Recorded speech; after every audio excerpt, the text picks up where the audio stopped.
भक्तांनो, श्री स्वामी समर्थ. जय जय स्वामी समर्थ. स्वामी समर्थ महाराजांची कथा म्हणजे फक्त एक गोष्ट नाही, तर ती एक अनुभव आहे. आज आपण जी कथा ऐकणार आहोत ती जर तुम्ही मनापासून ऐकली तर तुमचं मन स्वच्छ होईल, संकट दूर होतील आणि स्वामींची कृपा तुमच्या जीवनात उघडेल. ही कथा ऐकताना तुम्हाला स्वतःलाच जाणवेल की स्वामी समर्थ महाराज तुमच्या जवळ बसले आहेत. म्हणून चला आपण सर्व मिळून स्वामी समर्थांची ही चमत्कारी कथा ऐकूया. अक्कलकोट नगरी. गावभर स्वामी समर्थ महाराजांची कीर्ती पसरली होती. सकाळपासून संध्याकाळपर्यंत हजारो लोक त्यांचे दर्शन घेण्यासाठी येत असत. कोणी रोगातून बरे व्हावे म्हणून, कोणी संसारातील त्रास दूर व्हावा म्हणून, तर कोणी फक्त महाराजांच्या दर्शनाने आत्मशांती मिळावी म्हणून. त्या दिवशी एक गरीब शेतकरी आपली बायको आणि आजारी मुलाला घेऊन आला. मुलगा फक्त 10 वर्षाचा होता, पण अनेक दिवसापासून अंथरुणावर पडला होता. अंगावर मांस उरलं नव्हतं, डोळ्यात जीव नव्हता. आईच्या डोळ्यातून अश्रू वाहत होते. बापाच्या चेहऱ्यावर हताशपणा होता. ते स्वामींच्या चरणी येऊन बसले. शेतकरी रडत म्हणाला, महाराज, माझं लेकरू मेलं तर आमचं आयुष्य संपेल. डॉक्टरांनी म्हटलं आहे की आता काही दिवसच उरले आहेत. औषधासाठी पैसे नाही. महाराज, तुम्हीच दया करा. आई रडत म्हणाली, स्वामी, तुमच्या वाचून आम्हाला दुसरा आधार नाही. सगळे भक्त शांत झाले. ते बघत होते की महाराज काय उत्तर देतात. स्वामींचं उत्तर. स्वामी समर्थ महाराज त्या मुलाकडे बघून मोठ्याने हसू लागले. ते म्हणाले, अरे वेड्या लोकांनो, लेकराच्या जीवावर रडता का?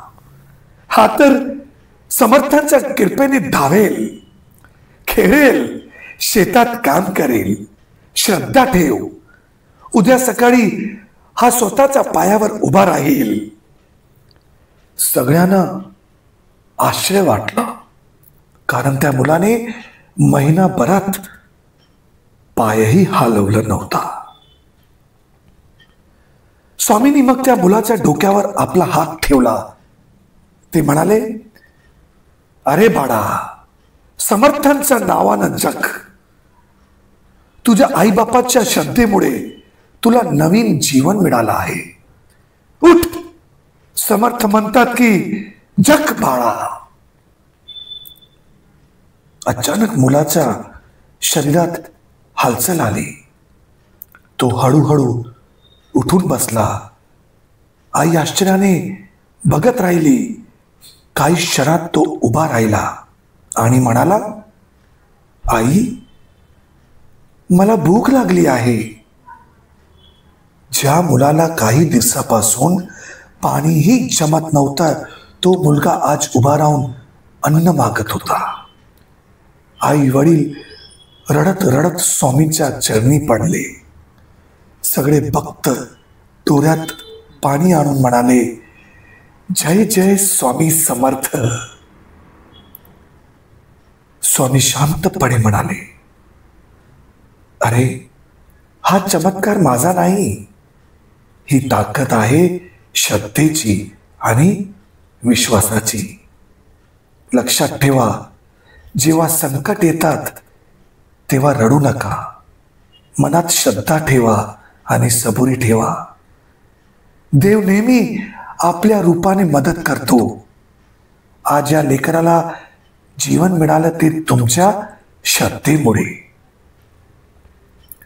मग ते शेतकऱ्याला म्हणाले, आता तू घरी जा.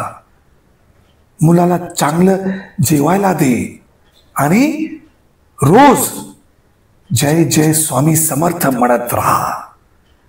आयुष्य सुखी होईल. शेतकरी व त्याची बायको डोळ्यात पाणी आणून म्हणाले, महाराज, आम्ही आयुष्यभर तुमची सेवा करू, आम्हाला दुसरा आधार लागत नाही.